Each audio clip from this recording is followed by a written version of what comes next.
लोग आते हैं कि महाराज बहुत विकल्प उठते हैं मन में, बहुत तनाव, बहुत विचार उठते हैं। यदि ज्यादा विकल्प, ज्यादा तनाव और ज्यादा टेंशन दिमाग में होता है तो ये मान के चलना तुम्हारा जीवन असंयमी का जीवन है। और जो संयम ले लेता है, जो संकल्प ले लेता है, उसके विकल्प अपने आप समाप्त हो जाते हैं। विकल्पों को मिटाने का एक संकल्प ही साधन है। संकल्प करो, विकल्प समाप्त हो जाएंगे। एक रास्ता। एक आदमी ने कहा कि टेंशन बहुत होता है, क्या करे? मैंने कहा कुछ मत करो, करोगे कि टेंशन होगा। टेंशन को मिटाना है तो अटेंशन में रहो। जो अटेंशन में रहेगा उसको कोई टेंशन होने वाला नहीं है। संयम यही कह रहा है कि जीवन को संकल्प से बांध करके चले। लक्ष्य विहीन यात्रा कहीं नहीं पहुंचती है। एक बात ध्यान रखना, आदमी चल रहा है, चल रहा है, चल रहा है, पहुंचा कहां है ये उसे पता ही नहीं है। आदमी चलता तो है, पहुंचता कहीं नहीं है। हम मंदिर जाते हैं, पूजा करते हैं, पाठ करते हैं, पहुंचे कहां? वहीं के वहीं। एक होता है ना कोल्हू का बैल, जो चलता तो बहुत है, उसकी आंख में पट्टी बांध दी जाती है। कोल्हू को जानते हैं? तुम लोग तो जानते होगे। कोल्हू का बैल जो होता है उसकी आंख में पट्टी बनी रहती है। एक लकड़ी के खंबे से बांध दिया जाता है, गोल गोल घूमता है और मन में यही सोचता है बहुत यात्रा हो गई, आज बहुत चल लिया, सुबह से शाम चलते जा रहा, चलते जा रहा, चलते जा रहा है। वह सोचता है कि यात्रा बहुत कर चुका। लेकिन नादान जब शाम को पत्ती खुलती है तो कोल्हू का बैल चलता तो बहुत है लेकिन पहुंचता कहीं नहीं है। जहां से यात्रा शुरू होती है वहीं अपने को खड़ा हुआ। कहीं ऐसा जीवन हमारा तो नहीं? हम उपवास भी करते हैं, एकासन भी करते हैं, धर्म ध्यान भी कर लेते हैं, पूजा पाठ भी कर लेते हैं, माला जाप भी कर लेते हैं, लेकिन जब मौत आके हमारी पट्टियां खोलती है तो लगता है हम चले तो बहुत हैं लेकिन पहुंचे कहीं नहीं है। वहीं के वहीं अपने आप को खड़ा हुआ पाते। विचार करो, 5-5 पूजा कर ली, घर जाने के बाद क्रोध चालू, त्याग कर लिया, संयम ले लिया, विपरीत परिस्थिति पड़ी, क्रोध चालू, मान बरकरार है, मायाचारी चल ही रही है, पूजन पाठ चल रहा है, इधर धर्म भी चल रहा, उधर कर्म भी चल रहा है, इधर पाप भी चल रहा, उधर पुण्य भी चल रहा है। विचार करिए, ऐसा लगता है कि चले बहुत लेकिन पहुंचे कहीं नहीं। 4 शराबी थे, ना जाने उनको क्या सूझी, आवाज सही कर, बोले चलो नौका विहार करते हैं। एक नदी में पहुंचे, नाव में बैठे चारों शराबी, चप्पू चला रहे हैं, पतवार चला रहे हैं। कहते कि रात पूरी बीत गई, सवेरा होने को आया, पतवार चारों ने बारी बारी से चलाई। कुछ देर, कुछ घंटे पहले शराबी ने चलाई, कुछ घंटे दूसरे शराबी ने चलाई, चलाते जा रहे, चलाते जा रहे हैं। एक शराबी ने कहा कि यार सुबह होने को आई, उतर के तो देख किनारा दूसरा आया या नहीं आया। शराबी उतरा, उसने देखा, बड़ी जोर से हंसा। अरे उसने कहा पागल तू हंसता काहे को है? दूसरे से कहा तू आके देख ले। वो उतरा, उसने देखा, वो भी बड़ी जोर से हंसा। 2 बैठे थे, दोनों ने कहा यार पागलो हंस क्यों रहे हो, बताओ ना अपना किनारा आया कि नहीं आया। तीसरा उतरा, वो भी हंसा, चौथा उतरा, वो भी हंसा, चारों ठाके मार के हंस रहे हैं। बोले हंस रहे क्यों है?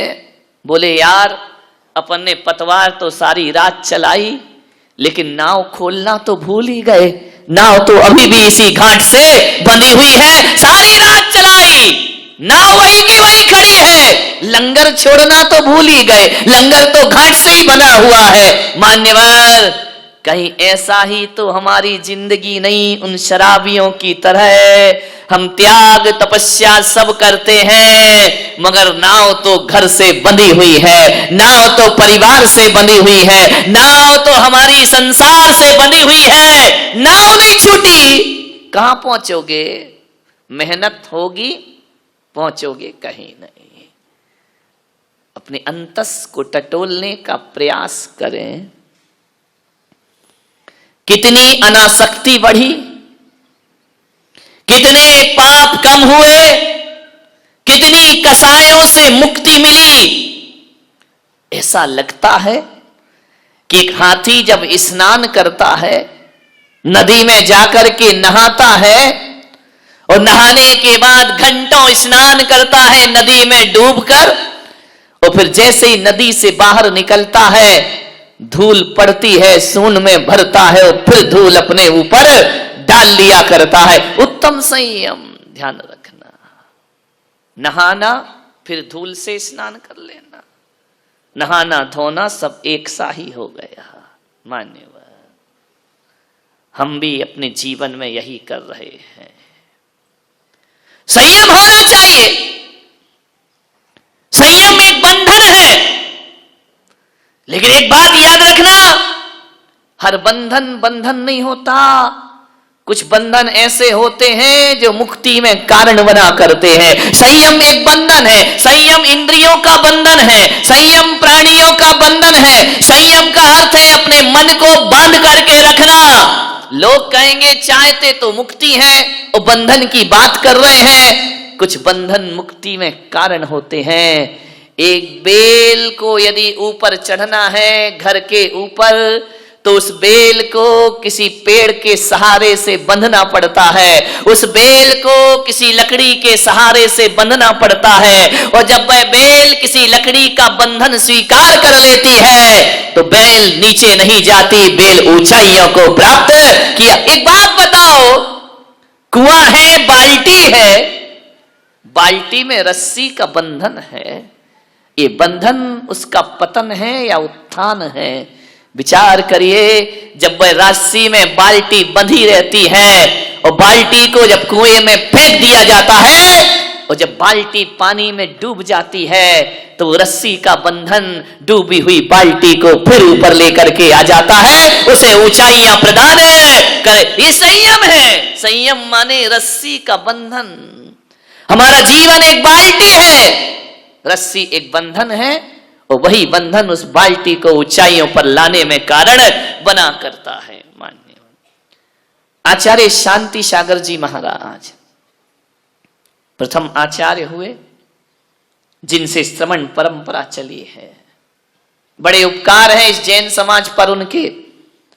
मैं तो कहता हूं कि हमारे पूर्वज, हमारे माता पिता के जो उपकार हमारे जीवन में नहीं होंगे, उससे ज्यादा उपकार आचार्य शांति सागर महाराज के पूरी समाज पर हुआ करते हैं। पूरी श्रवण संस्कृति पर उनके उपकार हैं। किसी ने आचार्य महाराज से पूछा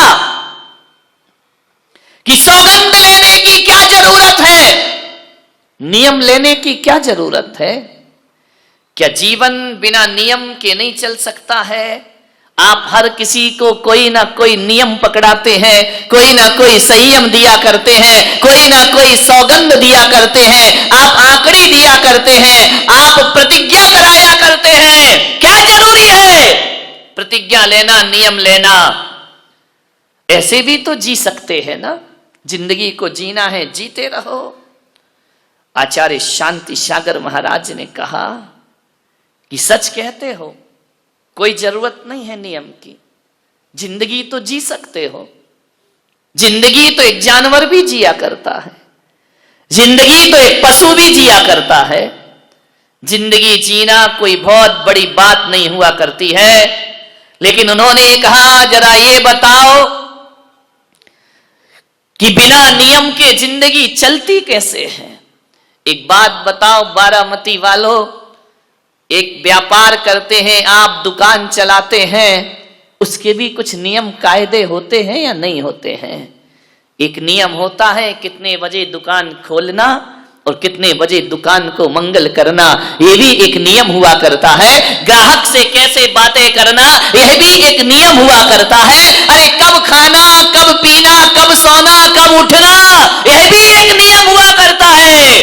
एक बात तो बताओ, आचार्य महाराज ने कहा कि बिना नियम के जिंदगी चलती कहां है।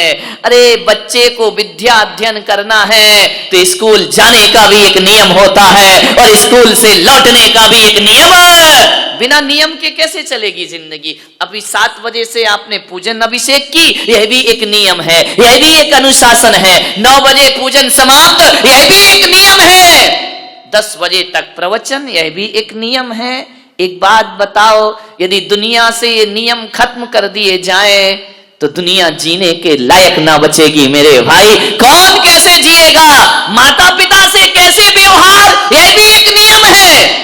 बहन से कैसे व्यवहार, यह भी एक नियम है। भाई से कैसे व्यवहार, पति से कैसे व्यवहार। एक बात याद रखना, जो इन नियमों को तोड़ता है उसकी जिंदगी विनाश में कारण होती है, और जो नियम को पालता है उसकी जिंदगी उत्थान। कभी किसी नदी को देखना, नदी के बहने का भी एक नियम है। दोनों ही तट की सीमाओं में बंद करके बहा करती है नदी। एक बात बताओ, ये दोनों ही तट का बंधन लोगों को जीवन दिया करता है। वही नदी जीवन दान देती है और वही नदी हजारों का जीवन छीन लिया करती है। एक बात बताइए, जब नदी तट की सीमाओं में बंद कर बहती है तो जीवन दायिनी हो जाया करती है। जब तट की दोनों किनारों की सीमा और संयम को तोड़ती है तो वही नदी लोगों के सर्वनाश में। मुंबई देख रहे हैं क्या हाल है, क्या तबाही मची है, क्या अफरा तफरी मची है, पानी पानी हो रहा है। एक बात याद रखना, यही पानी जीवन है, यही पानी मौत है। एक बात याद रखना, उसी पानी से कीचड़ मचता है और उसी पानी से कीचड़ साफ भी हुआ करता है। आपके पैरों में कीचड़ लगता है पानी की वजह से, और आपके पैरों को साफ किया जाता है तो पानी। वही चीज जीवन है, वही चीज मौत है। जब कोई भी चीज समय से, संयम से ज्यादा हो जाती है, यहां पे डॉक्टर लोग बैठे हैं, दवाई जीवन भी है, दवाई मौत भी है। कितनी गोली खाना, कितनी दवा लेना, ये संयम है। उसकी मात्रा से ज्यादा लिया तो वह दवा भी तुम्हारे लिए मौत में कारण बन जाया करती है। तो जीवन को ऊंचाइयों पर ले जाना है तो संयम रखना बहुत जरूरी है मेरे भाई। आप ग्रस्त हैं, ग्रस्त जीवन में रहते हैं, छोटे छोटे व्रत लिया करो, उन्हें अणुव्रत कहा जाता है, और अणुव्रत के संस्कार हमारी चेतना में होना बहुत जरूरी है। ध्यान रखना, आदमी का जीवन कभी एक सा नहीं होता, उतार चढ़ाव भरा जीवन होता है। महापुरुषों के जीवन में भी उतार चढ़ाव आते हैं, हमारे और तुम्हारे जीवन में भी उतार चढ़ाव आते हैं। एक सी जिंदगी किसी की नहीं हुआ करती है, लेकिन ऊंचाइयों के दिन आए तब भी हमें रहना है और नीचाई के दिन आए तब भी हमें रहना है। अच्छे दिन आएंगे तब भी हमें ही जीना है, देखना है। बुरे दिन आएंगे तब भी हमें ही उन्हें भुगतना है। ध्यान रखिए, यदि राम राजा बनने के दिन आए तो उसमें भी राम ही साक्षी बने, और वनवास के दिन आए तो उसमें भी राम ही साक्षी बने। सुख दुख दोनों को हमें ही झेलना है। संयम एक जीवन जीने की कला है। संयम एक ऐसी कला जो जिंदगी को जीने के रास्ते बताया करती है। आपको मालूम है, अष्टमी 14 को जैनों में लिखा है एकासन करो, उपवास करो। क्यों लिखा है, क्या वजह है इसकी? ये 10 दिन एक टाइम क्यों भोजन करते हो? 10 दिन के उपवास क्यों होते हैं?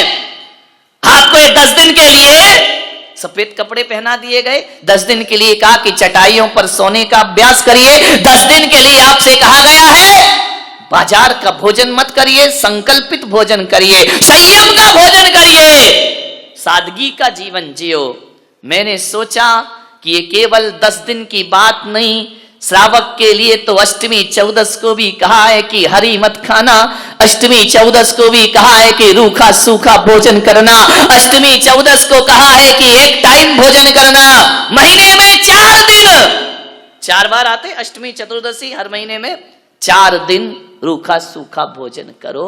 महीने में 4 दिन डल्लप के गद्दे पर मत सो, महीने में 4 दिन जमीन पर सोने का अभ्यास करिए। महीने में 4 दिन श्रृंगार मत करो, सादगी का जीवन जीने का प्रयास करो। महीने में केवल 4 दिन। शास्त्रों में तो लिखा है अष्टमी चौदस को घर बार छोड़कर जिनालय में निवास करना चाहिए, भगवान के मंदिर में रहना चाहिए, रात्रि में जागरण करना चाहिए, सोना नहीं चाहिए। ध्यान रखना, अष्टमी और चतुर्दशी वाले दिन। मान्यवर, मैंने सोचा कि ये नियम क्यों बनाए गए हैं, इनका कारण क्या, इनका लॉजिक क्या है, तो मैंने इसी चिंतन पर पहुंचा कि भगवान महावीर ने कहा है कि सबके दिन एक से नहीं हुआ करते हैं। आज पुण्य का उदय है, करोड़ों की संपदा है, आज आपके पास पैसा है, ध्यान रखना ये जिस दिन पुण्य क्षीण हो गया उस दिन सब लुटने में ज्यादा देर नहीं। आपने देखा होगा हमारे देखते ही देखते कई लाखपति खाकपति हो जाया करते हैं, महलों में रहने वाले सड़कों पर। देखा नहीं सिंघानिया का जीवन, इससे बड़ा उदाहरण क्या होगा। महलों में रहने वाला सड़कों की खाक छानते फिर रहा है। मान्यवर ध्यान रखना, जीवन बदल जाएगा। बहुत ऐशो आराम का जीवन जिया, अब जेल की हवा खाओ, ध्यान रखिए। बहुत डल्लप के गद्दे पर सोए, अब जेल की दरी मिलेगी, जेल की एक चादर कंबल मिलेगी, गुजारो जिंदगी।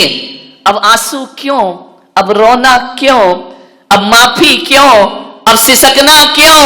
विचार करिए। काश महावीर की साधना कर लेता तो आज ये दिन देखने की जरूरत नहीं पड़ती जिंदगी में, महावीर का संयम ले लेता। भगवान महावीर ने कहा कि ग्रस्त हो 4 दिन सादगी के गुजारो, 4 दिन सिंपल रहो, 4 दिन ऐसा जीवन जियो जैसे साधु संतों का जीवन होता है। मान्यवर, इसलिए कहा कि ये पुण्य जिस दिन क्षीण हो गया और ये 4 दिन जो महीने की आप साधना करेंगे, 10 दिन पर्युषण की साधना करेंगे, तो कम से कम आपको इतनी आदत तो पड़ जाए कि जब डल्लप का गद्दा बिक जाएगा तो हमको चटाई में भी वैसी नींद आएगी जैसे डल्लप के गद्दे पर नींद आया करती है।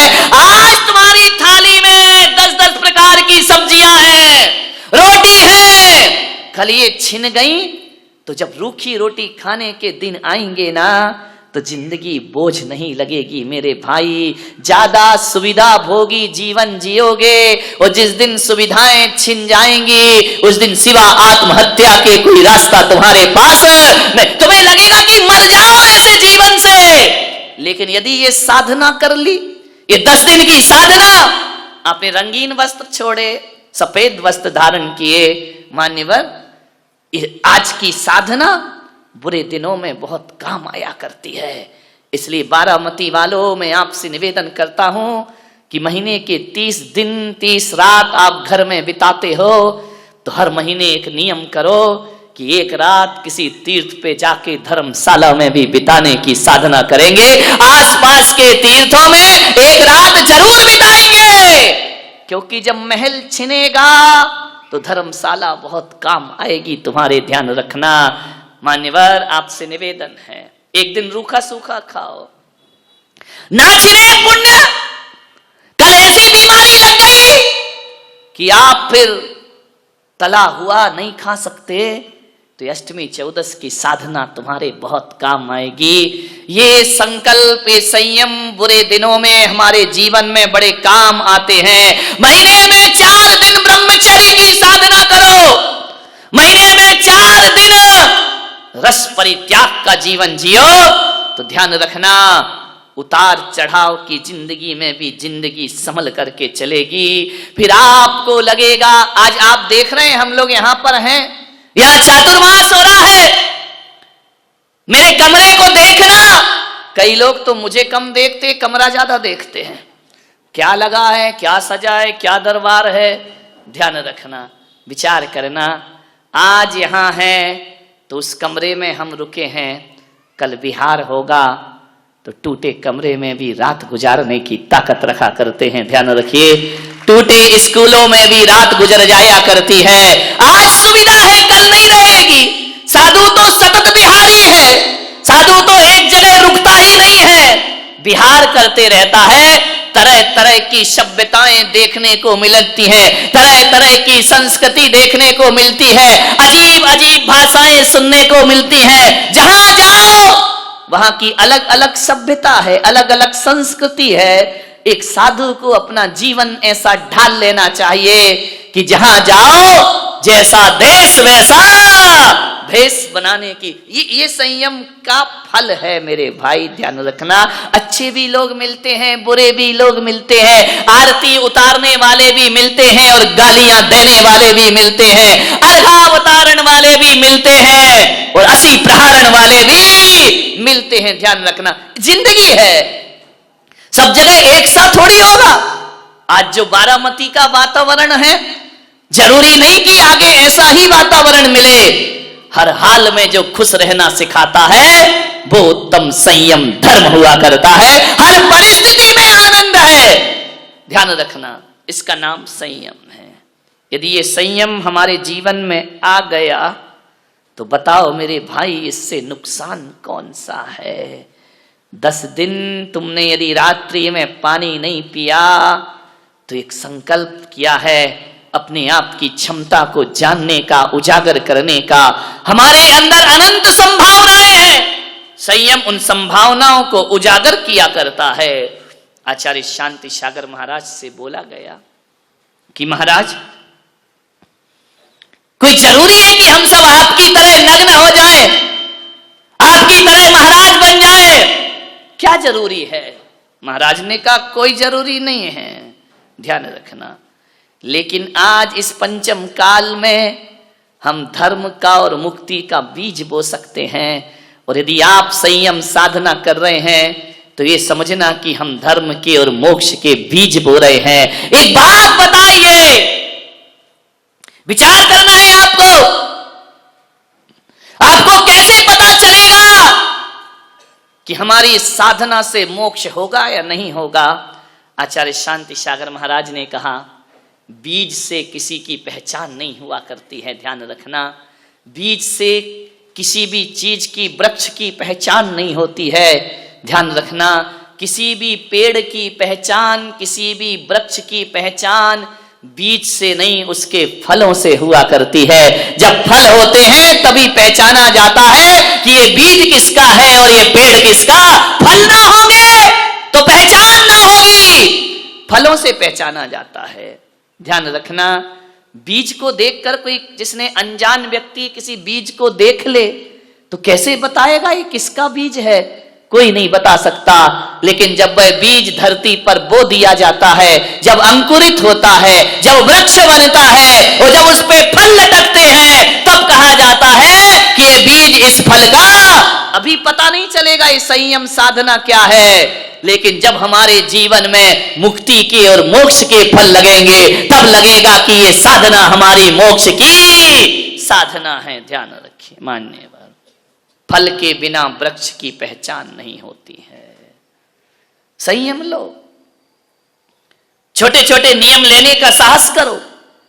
जिस बिना नहीं जिन राज सीजे, तूर लो जग कीच में। विचार करिए, इस संयम के बिना तो तीर्थंकरों की मुक्ति नहीं होती है, तो आप और हम जैसे साधारण लोग कहां से मुक्ति को प्राप्त करेंगे? कितने भी तीर्थंकर घर में सम्यक दृष्टि रहा करते हो, कितना भी आत्मा का ज्ञान रखते हो, कितना भी तीर्थंकर 3 ज्ञान को लेकर आए हो, लेकिन जब तक वो संयम नहीं लेते तब तक तीर्थंकरों को भी मोक्ष की प्राप्ति। और तुम पूजा में क्या पढ़ते हो? जिस बिना नहीं जिन राज सीझे, आगे तूरुलो जग कीच। तूरुलो माने, तू माने भगवान, भगवान के सामने अर्घ्य चढ़ाते हो तू रोलो जग कीच में, तू रोलो नहीं कि बाजू वाले को कहते हो तू रोलो जग कीच में। अरे तू का अर्थ यहां बड़ा उल्टा है, यहां तू का अर्थ तू नहीं होता, पूजा में तू का अर्थ मैं हुआ करता है। ध्यान रखिए, जिस बिना नहीं जिन राज सीजे, मैं रोलो जग कीच में, हम सब रोले जग कीच। तू का मतलब भगवान या पड़ोसी नहीं, पूजा दूसरों के लिए नहीं की जाती है, पूजा तो अपने आप के लिए की जाती। मैं रुलो जग कीच में, संसार की कीचड़ में फंसा मैं कैसे मुक्ति पाऊंगा यदि संयम ना हो। एक बात ध्यान रखना, दुनिया में सबसे ज्यादा शक्तिशाली यदि कोई होता है तो चट्टान हुआ करती है, लेकिन भगवान महावीर कहते हैं चट्टान से भी ज्यादा शक्तिशाली धरती पर कोई होता है तो वह लोहा हुआ करता है, जो चट्टान के टुकड़े टुकड़े कर दिया करता है। लोहे से भी ज्यादा शक्तिशाली कोई है तो लोहे से भी ज्यादा शक्तिशाली अग्नि हुआ करती है, जो लोहे को गला के पानी बना दिया करती है। अग्नि से भी ज्यादा शक्तिशाली कोई है तो अग्नि से ज्यादा शक्तिशाली पानी हुआ करता है, जो धधकते हुए दावा नल को बुझा दिया करता है। पानी से ज्यादा शक्तिशाली कौन है? तो पानी से ज्यादा शक्तिशाली कौन होगा? कौन होगा पानी से ज्यादा शक्तिशाली? बोलिए, पानी से ज्यादा शक्तिशाली, पानी से ज्यादा शक्तिशाली आदमी का संकल्प हुआ करता है, जो पाताल से भी पानी को बाहर निकालने की ताकत रखा करता है। आदमी है जो पाताल से, अब निकाल रहे कि नहीं, हजार हजार फीट नीचे से पानी ऊपर ला रहे हो, बोरिंग करा रहे हो, ये कौन करा रहा? ये मशीन बोरिंग नहीं कर रही, ध्यान रखना। आदमी की प्यास और उसका संकल्प पानी को पाताल से खींच करके ले आए। यदि प्यास गहरी है, आप ये मत सोचो कि मशीन से बोरिंग होती है, आप ये मत सोचो कि किसी उपकरण से कुआं खोदा जाता है, आप ये मत सोचिए किसी ताकत से पानी का स्रोत पैदा किया जाता है।